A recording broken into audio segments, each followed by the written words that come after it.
कभी सोचा है कि हवाई जैसे इतने खूबसूरत द्वीप ये आखिर बने कैसे? या फिर इतिहास की जो कुछ सबसे बड़ी तबाहियां हुई उनके पीछे क्या था? इन सब का जवाब जानते हैं क्या है? एक ही जवाब है, ज्वालामुखी। जी हां, ये सिर्फ आग उगलने वाले पहाड़ नहीं हैं, बल्कि ये हमारी पृथ्वी के असली आर्किटेक्ट्स हैं और कभी-कभी इसके सबसे बड़े विनाशक भी। तो चलिए आज इन्हीं के रहस्यों की दुनिया में उतरते हैं। जरा सोच कर देखिए, ऐसी कौन सी ताकत हो सकती है जो एक तरफ तो पल भर में शहर के शहर तबाह कर दे और दूसरी तरफ समंदर के बीच से बिल्कुल नए द्वीप बना दे। एक ही ताकत जो जमीन को बंजर भी कर सकती है और साथ ही उसे दुनिया की सबसे उपजाऊ जमीन में बदल सकती है।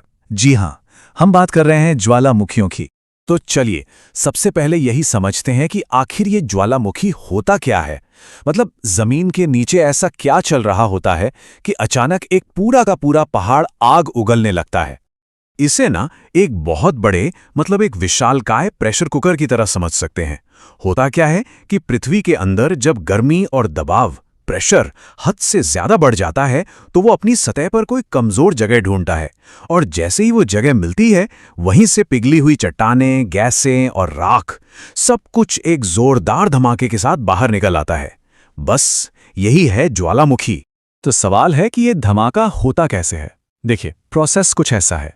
सबसे पहले पृथ्वी की गहराई में जो पिघली हुई चट्टानें हैं, जिसे हम मैग्मा कहते हैं, वो ऊपर उठना शुरू करता है। अब जैसे जैसे ये ऊपर आता है ना, इसमें जो गैसें फंसी होती हैं वो बिल्कुल सोडा की बोतल की तरह जिसे हिलाने पर होता है फैलने लगती हैं।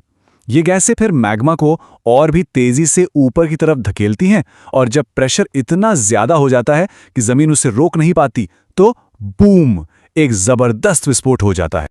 अच्छा, अब अगर इस आग के पहाड़ को हम बीच से काट कर देखें तो अंदर क्या मिलेगा? चलिए एक सफर पर चलते हैं और ज्वालामुखी के शरीर के अलग अलग हिस्सों को जानते हैं, वो हिस्से जो मिलकर इस विशालकाय स्ट्रक्चर को बनाते हैं। देखिए, सबसे नीचे होता है मैग्मा चैम्बर। इसे आप ज्वालामुखी का पेट समझ सकते हैं, जहां सारा पिघला हुआ पदार्थ जमा होता है। फिर एक पतली नली जिसे वेंट कहते हैं, ये इसकी गर्दन की तरह काम करती है, जिससे ये सारा मटेरियल ऊपर आता है। और सबसे ऊपर जो कटोरे जैसा हिस्सा होता है वो कहलाता है क्रेटर, यानी इसका मुंह। और हां, एक बात याद रखने वाली है, जब पिघली हुई चट्टान जमीन के नीचे होती है तब उसे मैग्मा कहते हैं और जब वही चट्टान बाहर बहने लगती है तब हम उसे लावा कहते हैं। लेकिन असल सवाल तो ये है कि पृथ्वी के नीचे ये आग का इंजन चलता कैसे है? मतलब आखिर ये ज्वालामुखी फटते ही क्यों हैं? इसका जवाब हमारी पृथ्वी की ऊपरी परत में ही छिपा हुआ है। हमारी पृथ्वी की जो सतह है ना, वो असल में विशाल टुकड़ों में बटी हुई हैं। इन्हें कहते हैं टेक्टोनिक प्लेट्स। और ये प्लेटें लगातार हिलती रहती हैं, एक दूसरे से टकराती हैं या दूर जाती हैं। अब देखिए, जब दो प्लेटें टकराती हैं तो एक प्लेट दूसरी के नीचे खिसक जाती है और इसी से एंडीज जैसे बहुत ही विस्फोटक ज्वालामुखी बनते हैं। और वहीं जब प्लेटें एक दूसरे से दूर जाती हैं तो नीचे से लावा धीरे धीरे उन दरारों से बाहर आता है और नई जमीन बनाता है। लेकिन कुछ ज्वालामुखी बड़े ही अजीब होते हैं।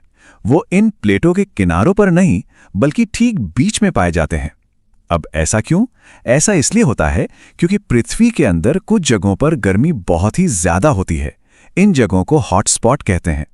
ये हॉटस्पॉट एक ही जगह पर टिके रहते हैं और इनके ऊपर से प्लेट खिसकती रहती है, जिससे एक के बाद एक ज्वालामुखी की पूरी लाइन बन जाती है। इसका सबसे बढ़िया उदाहरण है हवाई द्वीप। जैसे हर इंसान की अपनी एक पर्सनालिटी होती है, बिल्कुल वैसे ही हर ज्वालामुखी का भी अपना एक अलग अंदाज होता है, एक अलग व्यक्तित्व। चलिए देखते हैं कि इन्हें किन किन आधारों पर अलग अलग बांटा जाता है। तो सबसे पहले तो इनकी एक्टिविटी के हिसाब से इन्हें बांटा जाता है। एक होते हैं एक्टिव यानी सक्रिय ज्वालामुखी। ये वो हैं जो या तो अभी फट रहे हैं या हाल फिलहाल में फटे हैं। फिर आते हैं डॉर्मेंट यानी सुप्त ज्वालामुखी। इन्हें आप एक सोए हुए शेर की तरह समझ सकते हैं, जो अभी तो शांत हैं पर कब जाग जाएं कोई नहीं कह सकता, जैसे जापान का माउंट फुजी। और तीसरे होते हैं एक्सटिंक्ट यानी मृत ज्वालामुखी, जिनके दोबारा फटने की अब कोई भी संभावना नहीं है। फिर इनकी बनावट के आधार पर भी ये अलग अलग होते हैं।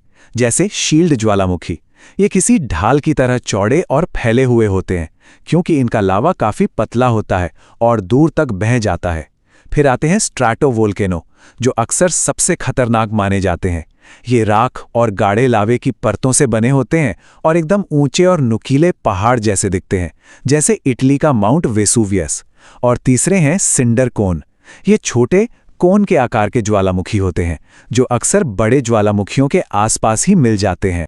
चलिए अब थोड़ा जूम आउट करते हैं और देखते हैं कि ये ज्वालामुखी दुनिया में आखिर कहां-कहां फैले हुए हैं और हमारे जीवन पर इनका क्या असर पड़ता है। ये आंकड़ा शायद आपको चौंका दे। दुनिया के 75% ज्वालामुखी, 75%, सिर्फ प्रशांत महासागर के चारों ओर एक घेरे में हैं। इसे रिंग ऑफ फायर यानी आग का घेरा कहते हैं। और ऐसा क्यों है?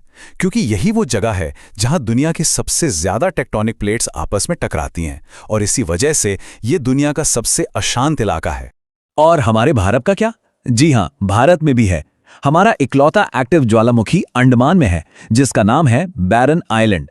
लेकिन करोड़ों साल पहले भारत एक बहुत ही बड़े ज्वालामुखी विस्फोट का गवाह बना था।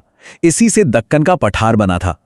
ये विस्फोट इतने विशाल थे कि इनसे निकले लावे ने आज के महाराष्ट्र और आसपास के कई राज्यों की जमीन को पूरी तरह से ढक लिया था। सोचिए कितना बड़ा रहा हो। तो आखिर इन ज्वालामुखियों को क्या कहा जाए? एक वरदान या एक अभिशाप? क्योंकि देखिए, एक तरफ तो इनकी राख से बनी मिट्टी दुनिया की सबसे उपजाऊ मिट्टियों में से एक है। ये हमें कीमती खनिज देते हैं, जियोथर्मल एनर्जी देते हैं। लेकिन दूसरी तरफ इनका सिर्फ एक विस्फोट लाखों जानें ले सकता है, सुनामी ला सकता है और पूरी दुनिया के मौसम को बदलने की ताकत रखता है। इसका एक बहुत बड़ा उदाहरण इतिहास में दर्ज है। साल था 1815। इंडोनेशिया का माउंट टैम्बोरा फटा और यह विस्फोट इतना भयंकर था कि इसकी राख और गैसों ने महीनों तक सूरज की रोशनी को जमीन तक पहुंचने ही नहीं दिया। नतीजा, अगला साल यानी 1816 इतिहास में बिना गर्मियों का साल के नाम से जाना गया। पूरी दुनिया का तापमान गिर गया, फसलें तबाह हो गईं और भयानक अकाल पड़ा। सोचकर देखिए, एक ज्वालामुखी का असर कहां तक हो सकता है। तो आखिर में हम उसी सवाल पर वापस आते हैं, ज्वालामुखी विनाशक हैं या निर्माता? शायद इसका जवाब यह है कि वे दोनों हैं। वे हमारी पृथ्वी की नब्ज की तरह हैं, जो हमें हर बार याद दिलाते हैं कि जिस जमीन पर हम रहते हैं वो शांत नहीं है, बल्कि एक जीवित, सांस लेती हुई और लगातार बदलती हुई चीज है। और शायद ये हमें प्रकृति की अपार शक्ति का और उसके सामने हमारे कितने छोटे होने का एहसास कराते हैं।